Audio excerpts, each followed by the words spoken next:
Mayoritas masyarakat Desa Ngerancang bermata pencaharian sebagai petani. Sebagai wujud kepedulian terhadap petani, anggota Satgas TMMD ke-110 bersinergi dengan penyuluh pertanian desa gelar penyemprotan hama wereng serentak. Hama yang menyerang padi milik para petani membuat keresahan di kalangan masyarakat yang berprofesi sebagai petani.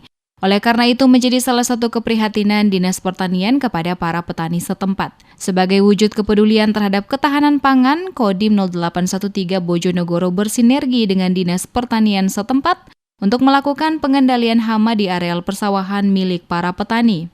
Karyono, Koordinator Penyuluh Pertanian Tambak Rejo mengatakan, anggota Satgas bersama masyarakat ikut serta melakukan pendampingan terhadap para petani tersebut. Hal ini diharapkan dapat mencegah hama wereng semakin menjadi. Bersamaan dengan hal tersebut, para petani Tambak Rejo mengaku senang mendapat program pendampingan penyuluhan padi di Desa Ngerancang, Kecamatan Tambak Rejo.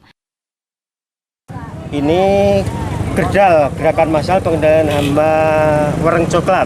Tujuan terutama untuk mengamankan sehingga nanti produksi itu bisa berhasil dan bisa meningkat. TNI bersama para petani atau masyarakat ini bersama-sama ikut untuk mendampingi petani mengawal dalam rangka pengamanan peningkatan produksi tanaman padi.